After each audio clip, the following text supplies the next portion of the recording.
حضرت زید بن ارقم رضی اللہ تعالیٰ عنہ سے روایت ہے کہ صحابہ کرام رضی اللہ تعالیٰ عنہ نے پوچھا یا رسول اللہ صلی اللہ علیہ وسلم ما هذه الاضاحی،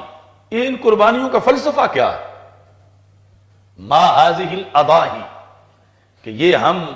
یعنی اتنے جانور ذبح کر دیتے ہیں، پلے پوسے جانور،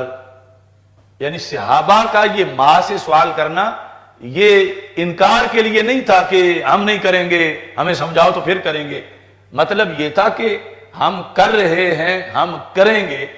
لیکن ہم یہ سمجھنا چاہتے ہیں کہ اس کی حکمت کیا ہے۔ باقی جو آپ نے فرمایا اس میں تو 1% بھی انکار نہیں، نہ اس کے سامنے کوئی ہماری اپنی رائے ہے، وہ ویسے ہی ہے جو آپ نے فرمایا،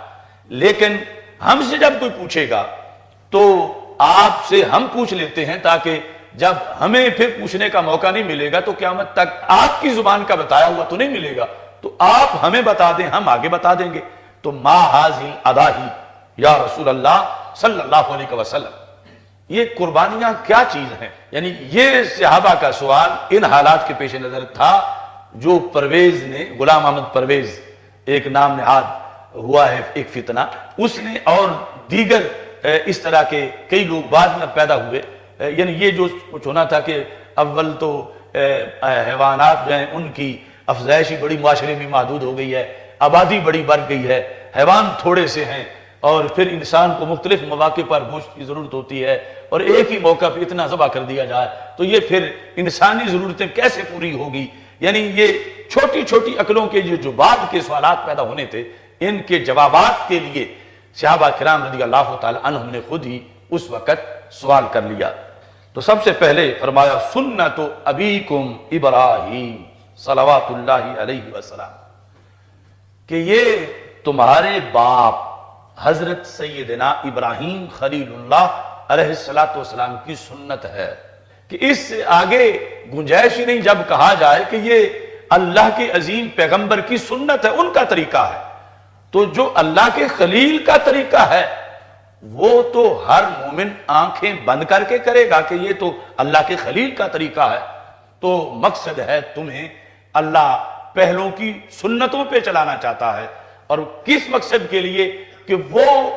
اعلیٰ درجے تک پہنچے۔ تم اگرچہ وہ مقام تو حاصل نہیں کر سکتے، تو جو خلیل کی اداؤں میں رنگا ہوا ہو وہ بھی پیارا لگتا ہے، تو اس بنیاد پر تم اللہ کے پیارے بن جاؤ، اس لیے تمہیں یہ سنت ابیکم ابراہیم، اس سنت کی طرف جو ہے وہ متوجہ کیا جا رہا ہے۔ تو صحابہ کرام رضی اللہ تعالی عنہم نے اس سے پھر آگے ایک سوال کیا، قالوا، صحابہ نے کہا فما لنا فیہا یا رسول اللہ صلی اللہ علیہ وسلم، اس میں ہمیں کیا ملے گا؟ یعنی اس عمل کا ذاتی طور پر آخرت میں ہمیں کیا فائدہ ہوگا؟ یعنی یہ صحابہ ترجمان تھے پوری امت کے، کیونکہ آج کے کروڑوں راضی نما سکالر اکٹھے ہو کے کسی ایک سوال کا بھی وہ جواب نہیں دے سکتے جو زبان رسالت سے ملنے والا تھا۔ تو رسول اکرم صلی اللہ علیہ وسلم نے فرمایا بِكُلِّ شَعْرَةٍ مِّنَ الصُّوفِ حَسَنَةٍ، کہ جانور کی اون کے ہر بال کے عوض میں رب تمہیں ایک نیکی عطا فرمائے گا۔ بِكُلِّ شَعْرَةٍ مِّنَ الصُّوفِ حَسَنَةٍ، یہ جو بھینس ہے کا جو کٹا ہے، پھر جس کے اندر شرائط پوری ہو جائیں عمر کے لحاظ سے، تو وہ بال جو ہیں وہ اتنے گھنے نہیں ہوتے جتنے گھنے بھیڑ کے ہیں یا بکری کے ہیں، یعنی ہاتھ رکھیں تو اتنے زیادہ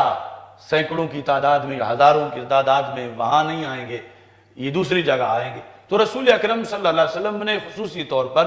صوف کا نام لیا، یعنی جن جانوروں کے اندر زیادہ بال ہیں، زیادہ ایک بالشت میں اوسطاً زیادہ آبادی ہے بالوں کی، تو رسول اکرم صلی اللہ علیہ وسلم نے فرمایا کہ اس معیار پر سارے جانوروں کے اندر رائج کیا جائے گا۔ بِكُلِّ شَعْرَةٍ مِّنَ الصُّوفِ، اون میں سے ہر بال کے بدلے میں رب ذوالجلال